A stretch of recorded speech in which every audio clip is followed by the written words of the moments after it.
Muito boa tarde a todos. Boa tarde. Muito bom estarmos aqui. Fundamental a gente dar essa parada. Se a gente não tem uma parada em diversos aspectos na vida, a vida simplesmente não anda, né? Na música é assim. Você já imaginou que é uma música sem pausa?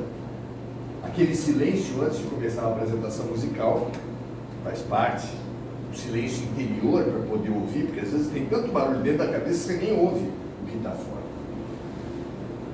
Fundamental a gente se dar essa pausa. A pausa no final de semana, a pausa das férias, a pausa de parar para orar e para meditar durante o dia. Sempre muito importante. Bom termos escolhido essa pausa juntos. Hoje nós viemos falar sobre o nosso momento. A gente acha que a religião, a filosofia, quando fala sobre o momento, ela é muito rica, porque as pessoas estão dedicadas, estão abertas para aquilo. O fundador da filosofia moderna, Sócrates, era conhecido por andar com jovens ao longo de um rio, falando sobre a vida. Não é nada dessa complicação acadêmica, muito distante da realidade que muitas vezes alguns praticam. Nós precisamos de uma religião que pense sobre a vida. E pensar sobre a vida hoje é pensar sobre esse desfile de desgraças que a gente tem vivido. É uma atrás da outra, não é? Tragédias, violências. O Brasil já era tristemente conhecido no cenário mundial por ser o país que mais assassina homossexuais. Nós vimos batendo recorde atrás de recorde com feminicídio. Tá bom para vocês?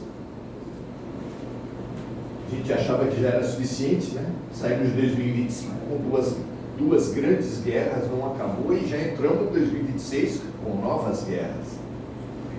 Pois agora parece que tem uma moda de torturar e matar animais. São coisas muito sintomáticas, são aspectos mesmo da nossa saúde mental coletiva que falam muito da humanidade no tempo que nós estamos vivendo. E não é um fenômeno só, é sempre em série, é sempre um motivando o outro. Aonde que vai parar isso? Como é que a gente vai encarar isso? O como é que a gente vai encarar isso é a coisa mais importante. Porque os problemas da nossa vida nunca foram as situações reais. Tanto é que duas pessoas vivem o desemprego, uma se torna empresária, a outra se torna depressiva e alcoolista. Duas pessoas se separam, uma faz festa, a outra fica em luto anos. É claro que os problemas, os desafios estão aí para todo mundo, mas cada um vive os desafios do seu jeito. A pandemia não mostrou isso? Teve gente que afundou na pandemia. E teve gente que floresceu. Teve experiências maravilhosas de solidariedade, de responsabilidade durante a pandemia. Jesus é muito enfático ao falar isso. Para nós que vemos mal por toda parte, a gente precisa ouvir na alma ele falar. Se os seus olhos são maus, tudo à tua volta será mal. Fala a verdade, não é desafiador? A minha mãe é professora primária, ela falava que se uma professora dá zero para a classe inteira, está dando zero para si mesma. Se a gente está dando zero para o mundo todo, homem nenhum presta, mulher tudo igual, só muda de endereço, preto, pobre, nordestino, todo mundo é ruim. Se todo mundo é ruim, talvez a gente esteja com óculos ruim. A maneira nossa de ver o mundo, isso é muito caro, esse tema é muito caro. A filosofia que tem um segmento dela, a epistemologia, que fala a respeito disso. Com que olhos você vê a vida? E nós temos um olhar da vida focado O nosso óculos de ver a vida é focado na dor e na punição. Vocês já repararam isso? Na família, o pressuposto de dor e punição é que quem errou tem que ser punido. Vocês concordam? Quem errou tem que ser punido. Na família, quem errou tem que ser punido. A gente não levava as coisas que o irmão fazia para a mãe e para o pai. Olha o que ele fez. Porque a gente queria o quê? Claro, punição. Eu sei, vocês aqui são espíritos de luz, não tinham problema com os irmãos. Mas eu, particularmente, a gente ficava se cutucando a infância toda. A gente olha o próprio sistema educacional e acha que as provas existem para premiar os bons e para punir os maus. Não é assim? Todo mundo acha isso. E a gente vai olhar a vida, a gente olha com o mesmo olhar. Que Deus traz as dificuldades, traz o karma, a lei de causa e efeito, para punir quem errou na outra vida. E a gente tem tão forte isso na cabeça que não percebe o absurdo que é esse pensamento. Em primeiro lugar, Jesus nos falou de um Deus de amor. Esse Deus de amor pode ser esse Deus de punição, que a gente acha que Sodoma e Gomorra, que destrói as cidades onde tem muito pecado. O que acontece com Brasília que não acontece nada? Não é? Gente, esse Deus do inferno, esse Deus das punições, ele é uma invenção humana. De uma vez por todas nós precisamos perceber isso. É uma tática de vendas, meus amigos. Primeiro eu coloco dificuldades para depois vender facilidades. Primeiro eu convenço todos vocês que quem errou vai para o inferno. Alguém aqui errou? Vocês já erraram na vida? Consequentemente vocês vão para o inferno. Aí eu uso toda a minha imaginação e a de vocês para pintar o inferno o mais terrível possível. Porque o inferno é muito pior do que os piores problemas da Terra. Primeiro porque ele é por toda a eternidade. E nada que aconteça na Terra vai ser por toda a eternidade, porque a gente morre. O inferno não.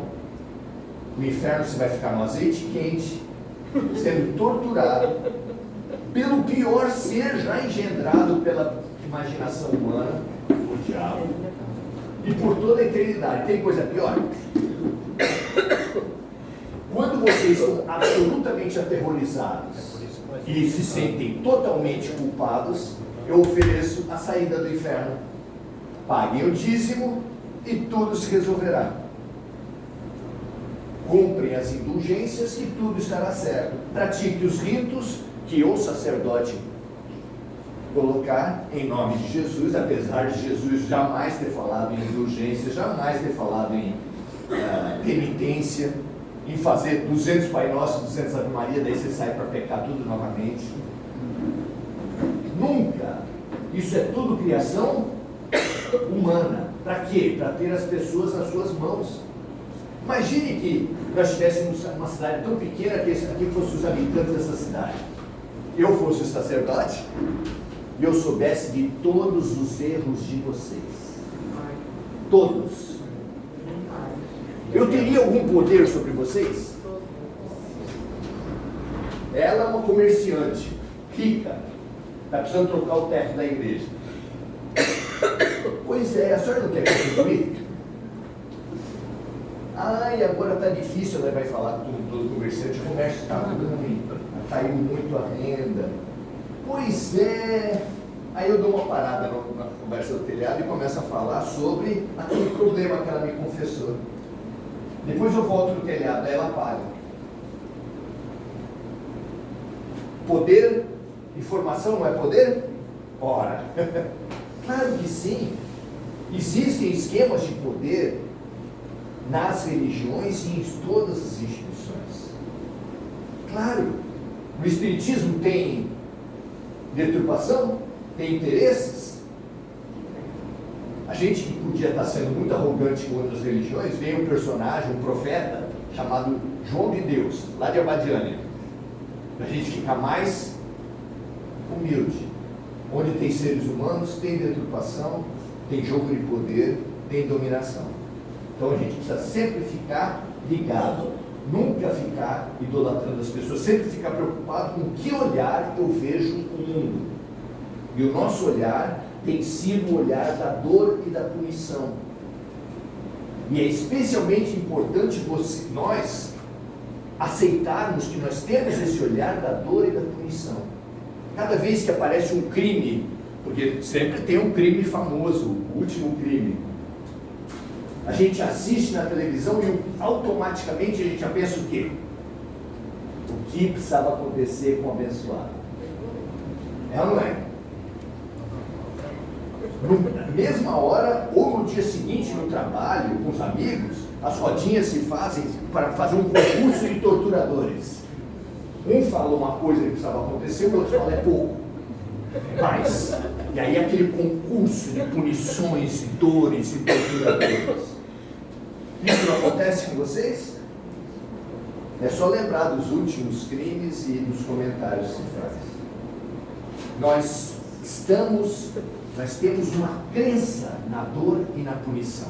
Tanto é que ela se baseia-se na dor e na punição. A família, na escola quem errou tem que ser punido? No trânsito quem errou tem que ser punido? Eu não me lembro a última vez que um guarda me parou para dar orientações. Guarda para dar orientações?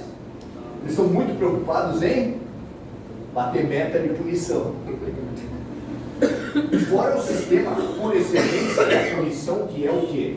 Polícia, promotoria, judiciário e penitenciária. Se você juntar todas essas instituições, quanto consome da nossa riqueza? Quanto? E o pior, tem dado certo? Se viesse um ET aqui e você tivesse que explicar para ele o que é o sistema carcerário brasileiro, mundial, você ia passar por louco para o ET. Sabe por quê? Você ia ter que falar que custa de 5 a 7 mil reais por pessoa. Aí ele vai falar 5 a 7 por pessoa. Mas não está lá na Constituição que o salário mínimo, que você me falou que é 1.700, é para sustentar uma família de 4? Como é que vai ser 5 mil por pessoa? Ah, entendi. Custa caro porque para regenerar as pessoas, não é isso? Você ia ter que falar para ele? Não. Lá é para piorar as pessoas. Piorar as pessoas? E quando elas saem de lá piores, elas agridem quem? A gente mesmo.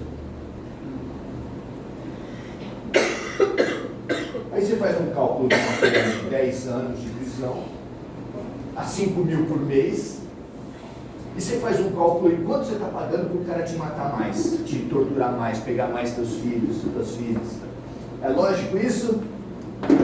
O sistema de punição tem melhorado as pessoas, tem regenerado as pessoas, tem reeducado as pessoas, e a gente continua sustentando. E vai ter eleição, e essa previsão é fácil de falar. Ninguém, nem candidatos, nem eleitores, vai propor um novo sistema carcerário, um novo sistema de justiça. Ao contrário, nós achamos que quanto pior, melhor. Toda pessoa medianamente informada sabe o que acontece com o abusador sexual quando é preso numa cadeia. E a gente não fala nada. Nem defensor de direitos humanos defende. Todo mundo quer mais vingança. Quem errou tem que ser punido. E isso é um problema muito sério para nós, sabe por quê? Porque os Espíritos falaram que nós estamos numa transição de mundo de expiação e provas para mundo de regeneração. Ixi, o que quer dizer isso? Quer dizer que a humanidade que nós estamos hoje é lastreada na dor, é baseada na dor. A pessoa mais feliz que aparecer na internet, o influencer mais maravilhoso que você descobrir, que tiver mais Ferraris, que é essa medida, conforme você tem. Porsche também, Porsche ajuda porque está matando as pessoas também. Aí, quanto mais a pessoa é exitosa, parece que ela está toda no paraíso, não é verdade? Não é verdade, gente. Não é verdade. Nós temos um sistema que parece que as pessoas são felizes, mas somos todos viventes e experientes na dor. E para mudar, como é que se dá essa mudança? Se Jesus falou que se os seus olhos estão maus, tudo à tua volta será mal, a mudança do planeta precisa uma reprogramação no olhar. Ah, mas vocês que acreditam em reencarnação, não é exatamente isso? Quem errou tem que sofrer a mesma coisa que fez. É uma crença tão absurda que faria o mundo congelar no mal. Porque se uma comunidade tem 100 pessoas, 5 delas mataram e na próxima vida vão precisar ser assassinadas, quem é assassinado geralmente é assassinado por um assassino. Então 5 pessoas que mataram iam gerar novos 5 assassinos, não é isso? Depois eles precisariam ser mortos também, mais 5 assassinos. Quando que melhora o mundo? Não tem lógica. Não tem lógica. Nós temos esse óculos no nosso bolso, particularmente está aqui, e a gente olha tudo e vê punição e dor. É uma crença humana, nós acreditamos na punição e na dor. Enquanto não mudar essa programação aqui dentro, você vai olhar o que fora? Você já percebeu? Você tem amigos que têm o que a psicologia chama de persecutoriedade, que é mais conhecido como mania de perseguição? Ela olha todas as situações e imagina alguém prejudicando ela. Existe isso? Existem pessoas que são viciadas em comida. Você imagina qualquer coisa, qualquer lugar, qualquer programa, a pessoa vai falar, e a comida é boa? É o olhar. O nosso olhar é viciado, no caso, coletivamente, na dor. E nós precisamos mudar esse olhar para que o mundo mude fora, para que a gente se habilite ao outro mundo que os Espíritos anunciaram. Então a Terra parte de um mundo de regeneração e provas, expiação e provas, e vai para um mundo de regeneração. Esse mundo de regeneração exige de nós um olhar de boa vontade, um olhar de educação, que faz com que, em vez de o karma ser uma punição de que quem matou tem que ser punido, tem que ser assassinado, e não é isso, vai mostrar que, como Jesus falou, a gente cresce colocando-se no lugar dos outros. A empatia é importante nas relações humanas? O que vocês acham? Alguém consegue se casar bem? Um homem consegue ter um bom casamento se não se colocar no lugar da mulher? E o contrário, é importante? Adoro Por um Fio, é um livro do Drauzio Varela, que ele fala que todo médico, uma vez por ano, deveria se internar no hospital sem que soubessem que ele é médico. Por que isso é importante? Por que isso seria importante para o médico? Para colocar-se no lugar do outro. Acho que juiz seria importante também, funcionário público também seria importante. Colocar-se no lugar do outro faz milagres, segundo a psicologia, e Jesus falou que essa é a grande ferramenta para a gente crescer espiritualmente. Todo mundo está disposto a se colocar no lugar do outro. O que vocês acham? A gente faz isso por boa vontade, se coloca no lugar do outro? Claro que não. E se a gente não faz isso de boa vontade, o que Deus vai fazer? Desiste da gente? Não. Ele tem a reencarnação. A reencarnação para fazer o quê?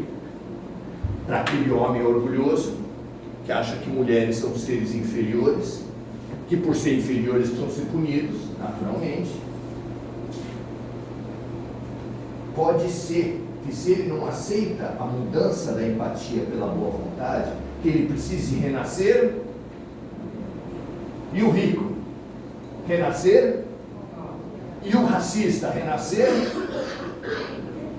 Não é punição, é colocar-se no lugar do outro, é olhar a vida de outro ângulo. E isso tem uma riqueza, uma sutileza que a gente precisava perceber. Não é punição, não é Deus, está vendo? Deus não mata, mas é chata, fez isso, está fazendo aquilo. Você vai lendo os romances, vai tendo um monte, só vê punição, porque o teu olhar só vê punição, mas não é isso que Deus está fazendo. Deus está te colocando no lugar do outro, para você vencer a estreiteza do seu egoísmo. Porque o fanático é o quê? O violento é o quê? É um egoísta. Ele não consegue olhar o lugar do outro. E Deus quer que a gente amplie, que a gente expanda. E como é que você faz isso?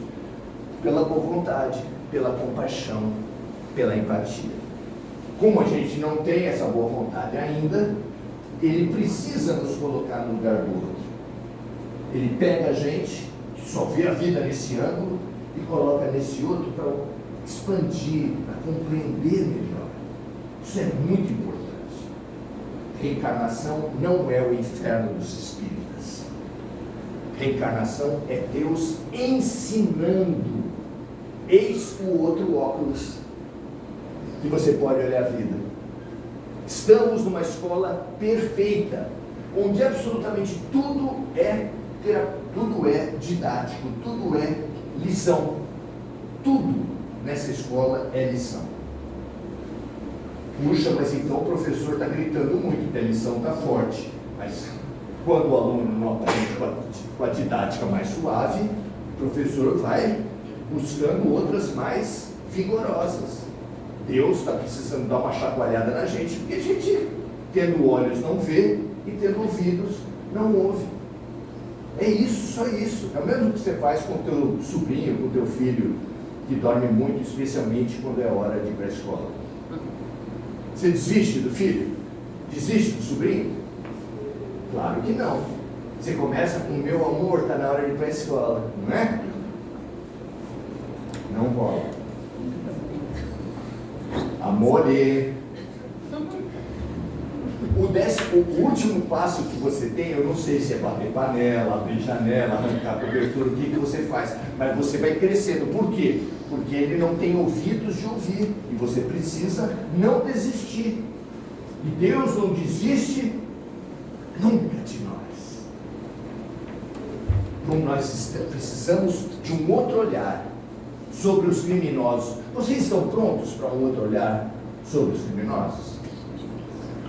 As pessoas que mais te perturbam, você está pronto para assistir uma notícia de pedofilia e orar pelo pedófilo? Ou aquele adversário político que você mais odeia? Eu não vou falar nomes, porque senão aqui acaba em guerra. Você já fez oração pelo líder da linha política adversária sua? Já fez? Pelo seu inimigo na família? Quem já orou pela sogra aqui?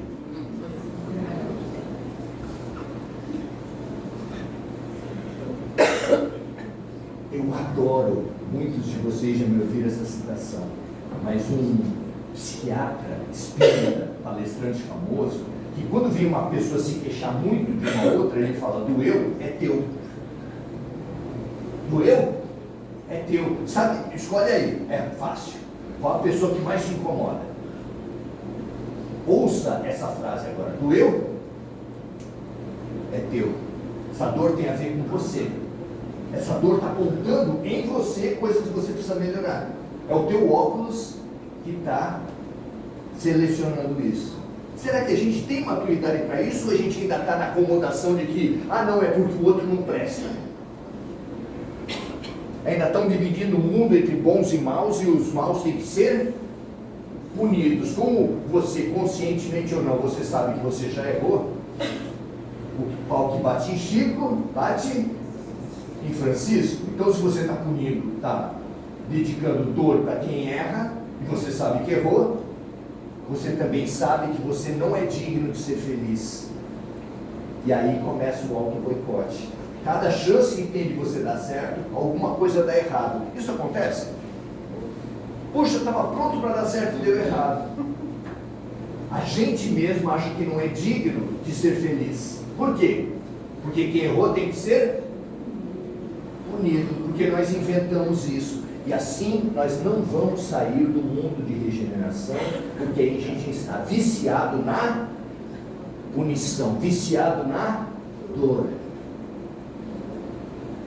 Deus vai precisar, para todos nós que não conseguirmos nos desviciar, como é que chama isso? Nos desintoxicar da dor, quem não conseguir, vai precisar de outro planeta, ainda de expiação e provas, para ainda viver a dor até que consiga sair. Dá para entender isso? Se fosse reunião do AA, qual é o fenômeno que mais acontece nos alcoólicos? Eu bebo socialmente. Perdi 3 casamentos porque mulher nenhuma presta.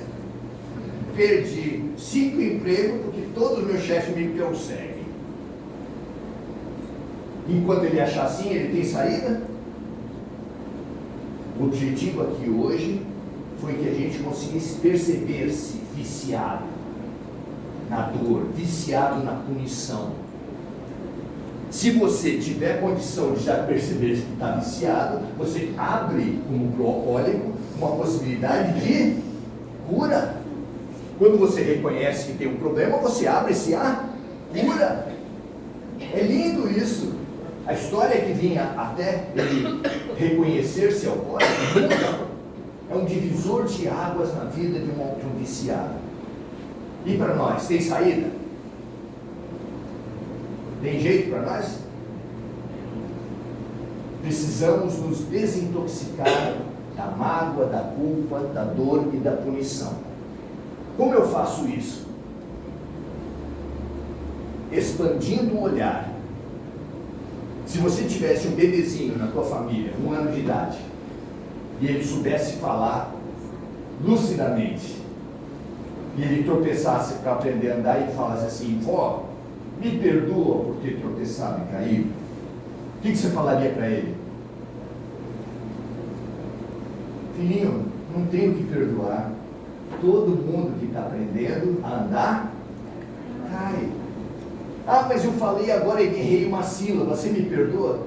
Filhinho, não tem como perdoar, porque todo mundo que está aprendendo a falar, erra uma letra. O que Jesus falou para a gente a respeito do erro? Somente quem estiver sem pecado pode atirar a primeira pedra. Por que ele falou isso? Porque assim como o pressuposto da dor e da punição é quem errou tem que ser punido, o pressuposto do óculos do aprendizado é ninguém aprende sem errar. Quando você percebe e olha para todas as pessoas e fala, está todo mundo tentando do seu jeito, às vezes de jeitos muito violentos, mas está todo mundo tentando, e quando erra, precisa apenas perceber o seu erro e aprender. E quem não? Quem aqui não precisa perceber o seu erro e aprender, pode levantar a mão. Já tem um ônibus para o mundo de expiação e provas, para você voltar e precisar de mais dor. É um divisor de águas. Há informações no mundo espiritual que 2026 vai ser um ano da transição. É a partir desse ano. Vocês acham que vai ter problema em 2026? Tipo assim, em 2025 já tinha conflito no grupo de WhatsApp da família. Esse ano é ano de eleição. Vai ser uma paz, que é uma beleza. É ou não é? Claro que não. Porrada, bomba, problemas com os 4 elementos: ar, água, fogo e terra. Tudo vai chacoalhar. Tudo vai chacoalhar. Para quê? Aquela mãezinha que o filho não acorda para ir para a escola faz o quê? Chacoalha. Papai do céu está chacoalhando todos nós, para ver se a gente acorda. Paulo de Tarso fala isso nas cartas dele: acorda tu que dormes. Isso deveria ser estimulante para a gente. Vocês veem isso como um estímulo? Deus não desistindo de você e querendo que você acorde, que nós acordemos. Você está pronto para isso? Precisamos mudar de óculos. Os maiores crimes da história, vamos pegar o pior crime da história, foi cometido por seres indignos, tem que ser punidos eternamente.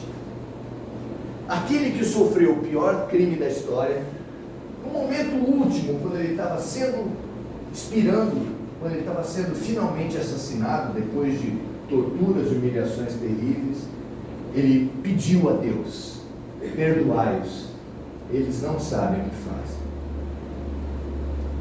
Era o olhar do quê? De quem atesta a ignorância daquele que erra. Quem atesta a ignorância daquele que erra é o que? Um educador. Nós estamos prontos para esse olhar? Lá fora e aqui dentro? Ou pelo menos para perceber que eu tenho sido viciado na dor e na punição para os outros e para mim, e agora quero me candidatar a um mundo onde me veja e veja todas as pessoas como alunos de uma mesma classe. Se você achar que é possível, se você reconhecer o seu vício, talvez a gente consiga fazer uma A. Vamos fazer uma A dos punidores, magoados e culpados? Acho que, não sei se vai ter gente suficiente para esse grupo, mas seria muito bom a gente se encontrar, reconhecer nosso vício, se desintoxicar e começar uma vida de educação, olhando a todos como imersos numa escola de transformação para o amor. O mestre é bom, hein? Vai ter aluno? Tomara que sim. Boa tarde.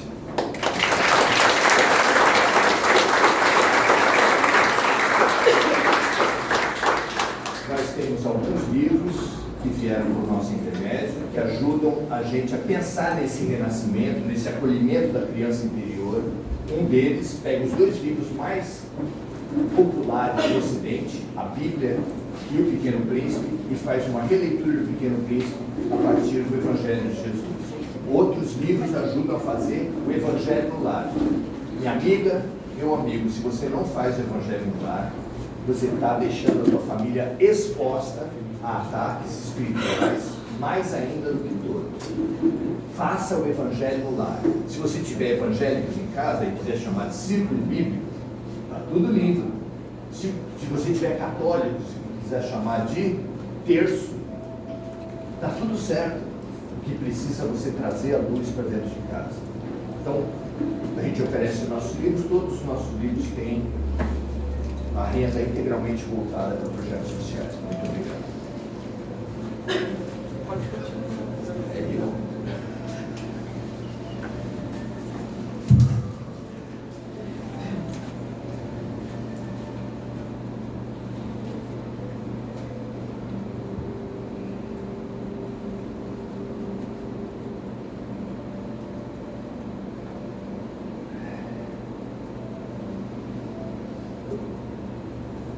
Parece um centro espírita, mas é um hospital. Parecemos pessoas num ciclo normal de vida, mas estamos todos grávidos e grávidas. Como disse o budismo, temos um eu maior por dentro desse eu menor. Como disse Paulo de Tarso, temos um homem novo por dentro desse homem velho. E viemos aqui com dores, achando que estávamos terrivelmente doentes. A nossa doença, minha amiga, meu amigo, é uma doença chamada gravidez. Por trás desse ego, dessa máscara de não ser com a qual nós temos vivido e nos iludido, nós temos um eu verdadeiro, que está precisando nascer, e a dor que nós sentimos são as dores do parto, as angústias, são angústias de renascimento. Então, por isso foi higienizado esse ambiente, por isso foram trazidos os mais importantes aparelhos, as mais fabulosas enfermeiras e instrumentistas, os mais importantes médicos, que estão junto conosco, porque eles são também amorosos, segurando a nossa mão e dizendo: vai dar tudo certo, vai dar tudo certo. Seguros na mão de Deus, seguro na parte mais bonita do ser humano, vamos enfrentar esse renascimento, vamos fazer o homem novo nascer, sabendo das angústias, das dores, anestesia se for o caso, corte se for necessário, mas é um nascimento. Quem tem visão espiritual, olha esse salão e vê médicos, aparelhos, enfermeiros, luz, muita luz. Quem está preparado para fazer nascer-se novamente, para se dar a luz? Quem vai se dar a luz? Que nós estejamos preparados, que toda a terra transborde nesse nosso incentivo, nesse nosso encorajamento, nessa nossa lucidez, para toda a humanidade se dar a luz. É a nossa hora, é o nosso momento. Vamos tomar a mão que nos é estendida pela sublime enfermeira da humanidade e dizer: Ave Maria, cheia de graça, o Senhor é convosco. Bendita sois vós entre as mulheres, bendito é o fruto do vosso ventre,